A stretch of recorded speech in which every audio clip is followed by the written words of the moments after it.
Hello. तो हम लोग आज देख लेते हैं कंपनियों का प्रशासन चैप्टर। ठीक है, एडमिनिस्ट्रेशन ऑफ कंपनीज, कंपनी का प्रशासन कैसे चलता है उसके बारे में ये चैप्टर है। ठीक है, एडमिनिस्ट्रेशन ऑफ कंपनीज। इसमें हम लोग क्या पढ़ेंगे? इसमें हम लोग पढ़ेंगे एनसीएलटी और एनसीएलएटी के बारे में। एनसीएलटी का फुल फॉर्म होता है नेशनल कंपनी लॉ ट्रिब्यूनल और एनसीएलएटी का फुल फॉर्म होता है national company law appellate tribunal. ठीक है, national company law tribunal NCLT और एनसीएलएटी मतलब national company law appellate tribunal. ठीक है, हमारा तो इसमें क्या क्या देखते हैं। 1 जुलाई 2016 को एमसीए नोटिफिकेशन के अनुसार कंपनी अधिनियम 2013 की धारा 408 के अंतर्गत सरकार ने नेशनल कंपनी लॉ ट्रिब्यूनल का गठन किया। ठीक है, तो सेक्शन 408 में ये लिखा हुआ है एनसीएलटी के बारे में, कंपनीज एक्ट 2013 का। समझ में रहा? तो एनसीएलटी का गठन किया जो इस अधिनियम के अंतर्गत दिए गए कार्य और शक्तियों को संपन्न करेगी। ठीक है, एनसीएलटी को मेगा ट्रिब्यूनल भी कहा जाता है क्योंकि एनसीएलटी के अंतर्गत निम्नलिखित का एकीकरण होगा। तो देखो, NCLT national company law tribunal में कंपनी लॉ बोर्ड आ जाएगा। मतलब एनसीएलटी आने के पहले क्या था? एनसीएलटी आने के पहले था सीएलबी कंपनी, ठीक है, लॉ बोर्ड। ठीक है, तो वो अब हटा दिया गया। अब कंपनी सीएलबी अब नहीं है, कंपनी लॉ बोर्ड अब नहीं है। औद्योगिक तथा वित्तीय पुनर्गठन का बोर्ड ये सब पहले था। अब एनसीएलटी आ जाने के बाद ये सब अब नहीं है। ठीक है, नेशनल कंपनी लॉ ट्रिब्यूनल। अब बोलोगे ट्रिब्यूनल मतलब क्या? ट्रिब्यूनल मतलब है कंपनी का कोर्ट। कंपनी का कोर्ट को कहा जाता है ट्रिब्यूनल। समझ में? कंपनी का कोर्ट को क्या कहा जाता है? ट्रिब्यूनल। ठीक है, हाँ, कंपनी से संबंधित यदि कोई भी केस हुआ तो वो केस कहाँ करना है? तो एनसीएलटी के पास। समझ में? एनसीएलटी के पास वो केस होगा, दूसरा कहीं नहीं होगा। समझ में? तो एनसीएलटी के पास होगा क्या case? National company law tribunal के पास। तो पहले वेरियस क्या था? वेरियस तुम्हारा जाके बोर्ड था, वेरियस छोटा छोटा क्या था? बोर्ड बना के गवर्नमेंट रखा था। अब सबको मिला करके एक बना दिया गया बड़ा कोर्ट जैसा, इसका नाम बना दिया, नाम रखा गया क्या? एनसीएलटी। समझ में? अब देखो, एनसीएलटी एनसीएलएटी भी एक होता है national company law appellate tribunal. समझ में? एनसीएलटी के पास पहला केस जाएगा एनसीएलटी के पास। जो यदि कोई भी प्रॉब्लम हुआ कंपनी से रिलेटेड, ठीक है, कंपनी को केस करना है या कोई तुम्हारे जाके क्या कोई तुम्हारे जाके कोई मतलब जैसे register of company ROC, government company पर केस करना चाहता है, कोई भी पार्टी यदि कंपनी पर यदि केस करना चाहता है, कोई भी ऑर्गेनाइजेशन, ठीक है, कोई भी अथॉरिटी, ठीक है, कोई भी अथॉरिटी यदि कंपनी पर केस करना चाहता है तो वो केस कहाँ जाके वो केस करना होगा? वो केस, ठीक है, कहाँ पर करना है? तो एनसीएलटी के पास, नेशनल कंपनी लॉ ट्रिब्यूनल के पास। समझ में? अब यदि एनसीएलटी एक डिसीजन दिया, वो डिसीजन मान लो उस पार्टी को मंजूर नहीं, इसको मंजूर नहीं होगा जिसके अगेंस्ट में आया डिसीजन। ठीक है, मान लो कंपनी के अगेंस्ट में डिसीजन आया, अब कंपनी को वो मंजूर नहीं, तो कंपनी फिर कहाँ अपील करेगा? अपील कहाँ किया जाता है? अपील किया जाता है हायर अथॉरिटी के पास। तो एनसीएलटी का हायर अथॉरिटी हुआ national company law appellate tribunal. ठीक है, पहले छोटा कोर्ट में केस होगा, उसका नाम है NCLT, national company law tribunal. ठीक है, वहाँ जो भी डिसीजन आया, जजमेंट आया, वो जजमेंट, वो डिसीजन किसी पक्ष को नामंजूर है तो वो फिर अपील करेगा। अपील मतलब फिर से केस फाइल करेगा। अब फिर से केस कहाँ फाइल करेगा? तो national company law appellate tribunal के पास। समझ में आ रहा? National company law appellate tribunal के पास। तो देखो, यहाँ दिया है एनसीएलटी और एनसीएलएटी में अंतर। ऊपर में ये दिया है MCA ने national company law tribunal NCLT के गठन को नोटिफिकेशन जारी किया जो 1 जून 2016 से प्रभावी है।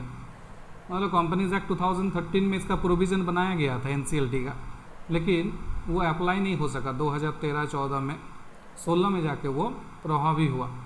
ठीक है, एप्लीकेबल हुआ। देखो NCLT NCLAT में क्या अंतर है।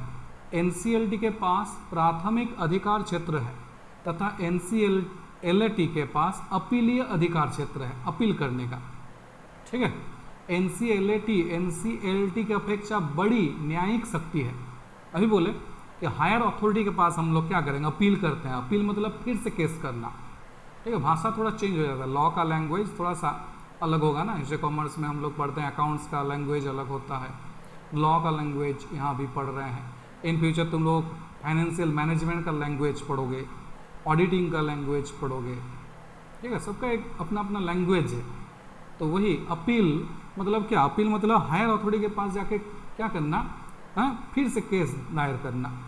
कौन फिर से केस करेगा, जिसके अगेंस्ट में आएगा वो जजमेंट, वो फिर हायर अथॉरिटी के पास जाएगा ना। तो NCLT ठीक है से ज़्यादा बड़ा कौन है, NCLAT अपेक्षा बड़ी न्यायिक शक्ति है। निर्णय लेने के लिए NCLT के समक्ष साक्ष्य एवं प्रभाव प्रस्तुत किए जाते हैं तथा NCLAT सामान्यतः NCLT के निर्णयों की समीक्षा करता है। ठीक है, NCLAT क्या करेगा, ये जो NCLT डिवीजन दिया है इसका समीक्षा करेगा कि भाई ये ठीक दिया कि नहीं दिया। ठीक है, ये देखेगा कि ये ठीक दिया कि नहीं दिया। यदि ठीक दिया तो ओके, ठीक है, हाँ, और यदि ठीक नहीं दिया तो ये फिर नया जजमेंट दे देगा। ठीक है, तो देखो NCLT NCLAT ये होने के बाद डायरेक्ट कहाँ हम लोग चल जाएंगे, हाई कोर्ट सुप्रीम कोर्ट। तो देखो समीक्षा करता है तथा कानून एवं तथ्य की दृष्टि से चेक करता है। ठीक है, तथ्यों की जानकारी एवं प्रमाणों का संग्रहण NCLT का एक प्राथमिक कार्य है। NCLT क्या करेगा, माने वो लोअर वाला NCLT वो क्या करेगा, तथ्यों की जानकारी मैंने वेरियस तुम्हारे जाके सबूत ये सब जानकारी, वेरियस इंफॉर्मेशन, प्रूफ ये सब कलेक्ट करेगा। ठीक है, ऐसे तो और जजमेंट नहीं दिया जा सकता है ना, सबूत चाहिए। बात समझ में आ रहा ना, वेरियस इंफॉर्मेशन ये सब, तो ये सब कलेक्ट वलेक्ट कौन करता है, NCLT। जबकि अपीलीय ट्रिब्यूनल पूर्व में ही एकल किए हुए साक्ष्य एवं प्रमाणों के आधार पर मामलों को सुनाती है। NCLAT क्या करेगा, NCLAT वही NCLT जो काम किया है। ठीक है, हाँ, पहले से जो वेरियस साक्ष्य बोलो, ठीक है, एविडेंस बोलो, तुम्हारे जाके प्रूफ ये सब जो कलेक्ट किया गया, इंफॉर्मेशन ये सब कलेक्ट किया गया। ठीक है, उसी को वो देखेगा कि सब कुछ सही है कि नहीं, कहीं कोई ठीक है ऐसा तो नहीं हुआ गलत डिसीजन दे दिया NCLT। देखो NCLT एवं NCLAT का गठन, कॉन्स्टिट्यूशन ऑफ NCLT और एंड NCLAT। NCLT एवं NCLAT में होते हैं नेशनल कंपनी लॉ ट्रिब्यूनल में 2 वर्गों के सदस्य होते हैं, न्यायिक सदस्य तथा तकनीकी सदस्य। समझ में रहा, NCLT NCLAT दोनों में मैंने 2 वर्ग का, 2 ग्रुप का मेंबर होता है। एक होता है न्यायिक सदस्य, ठीक है, मैंने जुडिशियल, वो न्याय से रिलेटेड, लॉ से रिलेटेड, जुडिशियल पर्सन उस सबको बोलता है, जुडिशियल मेंबर। एक होता है क्या, टेक्निकल मेंबर। टेक्निकल जैसे यदि तुम कॉमर्स में अच्छा डिग्री तुम यदि ले लेते हो, CA CS ये सब यदि बन जाते हो, तो फिर हो सकता है तुमको NCLT NCLAT का मेंबर बना दिया जाए। और तुमको कौन मेंबर बना दिया जाएगा, टेक्निकल, क्योंकि तुम्हारा पास अकाउंट से रिलेटेड, ठीक है, कॉमर्स से रिलेटेड, ठीक है, मैनेजमेंट से रिलेटेड क्या वेरियस नॉलेज है तुम्हारे पास। समझ में आ रहा है? तो न्यायिक सदस्य, जुडिशियल पर्सन, जुडिशियल मेंबर, उन लोगों को लॉ का ज़्यादा जानकारी है। जिन लोगों को लॉ का ज़्यादा जानकारी, ज़्यादातर एडवोकेट, ठीक है, लॉयर, एडवोकेट, ठीक है, सुप्रीम कोर्ट का, हाई कोर्ट, सुप्रीम कोर्ट या सिविल कोर्ट का भी जज जो है, जज बोलो, ठीक है, हाँ, तो वकील बोलो, ये लोग को न्यायिक सदस्य बनाया जाता है, जुडिशियल मेंबर। और टेक्निकल सदस्य में टेक्नोलॉजी से रिलेटेड होना चाहिए, कंप्यूटर से रिलेटेड। मान लो कोई केस आ गया, भाई कंपनी में ये जो वेरियस क्या काम हो रहा है वहाँ पर कुछ प्रॉब्लम है, ठीक है, हाँ, जो भी सॉफ्टवेयर में काम हो रहा है उस सॉफ्टवेयर में कुछ प्रॉब्लम है। अब बताओ, जिसको लॉ का नॉलेज है उसको सॉफ्टवेयर का तो नॉलेज नहीं है, और वैसा तो आदमी रखना होगा। जिसको लॉ का नॉलेज है उसको मान लो अकाउंट्स का नॉलेज नहीं है अच्छा से, लॉ का तो नॉलेज है भाई, लॉ कहाँ क्या बोल रहा है उसको पता है, अकाउंट्स का नॉलेज अब नहीं है, ठीक है, कंप्यूटर का नॉलेज नहीं है। तो इस तरह से वो लोग टेक्निकल मेंबर भी रखता है कुछ। तो ट्रिब्यूनल का मुखिया अध्यक्ष होगा, ट्रिब्यूनल का मुखिया को क्या बोलते हैं, अध्यक्ष, ठीक है। जबकि अपीलिएट ट्रिब्यूनल का मुखिया चेयरमैन होगा, ठीक है, चेयरमैन। तो देखो धाराएं 415 से 433 तक एनसीएलटी एवं एनसीएलटी पर लागू है तथा वे प्रभावी भी हो चुके हैं। तो वेरियस सेक्शन है 415 से लेकर 433 तक का सेक्शन है कंपनीज एक्ट 2013 का, ठीक है। तुम लोग को यही सिर्फ ऊपर एक ओवरव्यू लेना है एनसीएलटी एनसीएलटी के बारे में, ये नहीं कि पूरा सेक्शन हम लोग पढ़ते रहे।